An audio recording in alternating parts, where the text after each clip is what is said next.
This is a bad guy. Hand placed over her mouth, where she immediately found it difficult to breathe as she was physically forced to the ground. His intentions were to rape this individual. During the process of trying to penetrate this poor elderly female, he ejaculated.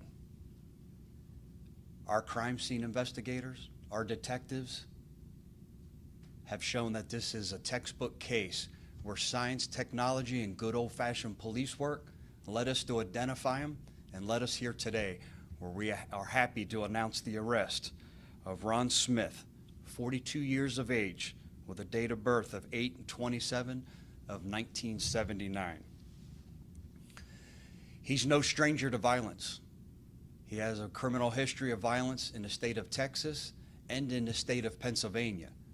That is where a sample of his DNA was collected, and we were able to make that comparison and identify him as the suspect in this case. I have to take a moment and just thank the Florida Department of Law Enforcement, where it normally takes an extended period of time to get DNA processed, was done and completed and returned to us within days.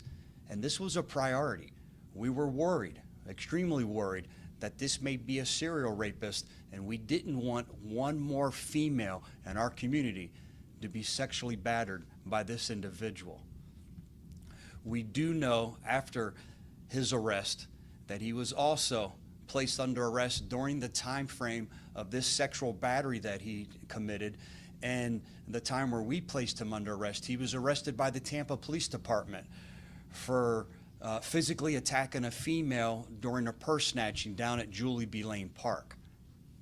He has no ties to Florida. He was just released from Pennsylvania State Prison June 25th of this year.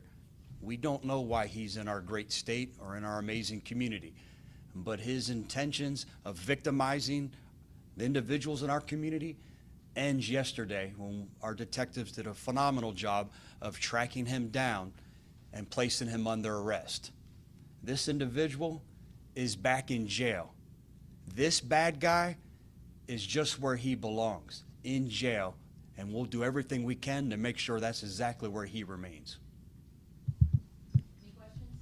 I don't really understand the timeline of if he was in jail when you were looking for him. How does that work? You guys, how does that work? Well, it works, and that's a great question. It works because we didn't know he was our suspect, because that was during the time when the Florida Department of Law Enforcement labs were analyzing and processing the evidence that our crime scene investigators retrieved from the scene. So we didn't know he was our bad guy, why he was in jail and was able to be bonded out by his sister in Miami, who placed his bond, and he was bonded out at that time. So that's how he was out of jail. So if I understand it correctly, you figured out who he was after he got out. Correct. And then track him down and placed him under arrest yesterday. Yesterday evening. Any other questions? Thank you. The sheriff is now going to brief you. I'm sorry, do you have another question? The sheriff is now going to brief you with a small update from yesterday's incident. Yes, I think it's important to revisit yesterday. I was so elated and relieved that no one was injured yesterday. No innocent victims in our community in a busy area along a busy highway, that no deputies were injured, that I may have been a little remiss in making sure that everyone understands that this was an active shooter yesterday.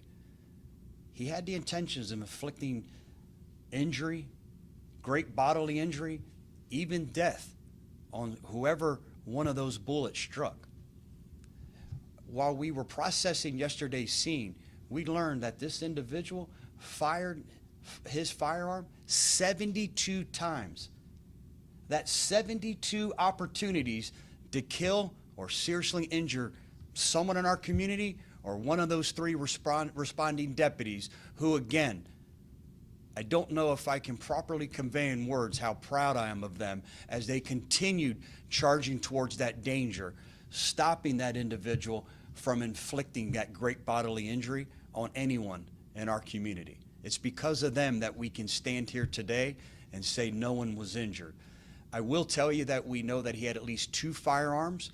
I can't tell you more than that, only because we're just in the process of obtaining a search warrant for his vehicle now, so we haven't been able to properly process that car for the evidence and questions that we all have. How was he able to fire so many rounds? Were there more magazines? Were there more than those 2 firearms that we could see in plain sight without entering the car? How did he accomplish this? We don't know. Those answers will come later today once we're able to get inside the vehicle and properly process the scene. I can tell you that he made no comments afterwards, only stuck to his intentions, that he was upset by the treatment for his mental health crisis that he received here at a local hospital. Other than that, he had no other comments, any other emotions that he showed during this.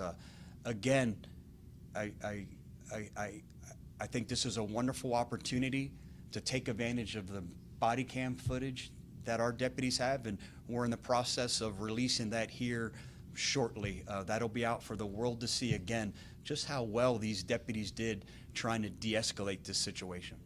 Can you talk about your deputies' mental health training and how that may have helped yesterday? The advanced 40 hours of mental health training that we provide our deputies most certainly played a role yesterday. They're highly trained in de-escalating an individual. With that new training, it now comes with PTS. It comes with some type of drug-induced mental health crisis. They're now familiar with identifying victims that may be suffering from those types of mental health crisis, and then successfully de-escalating that individual. That's exactly what they did yesterday. They contained the scene. They, again, put in their own lives at peril to make sure that this individual wasn't able to hurt anybody. And then at that point, immediately began de-escalation techniques. They didn't charge in and force more of a force-on-force type of situation. They contained the area, made sure that he wasn't able to hurt them or anyone else, and then immediately started those de-escalation techniques, which it's no doubt, it's because of their training, is why we had a peaceful resolution yesterday. Any other questions? Thank you, Sheriff. Thank you, everyone. Have a wonderful weekend.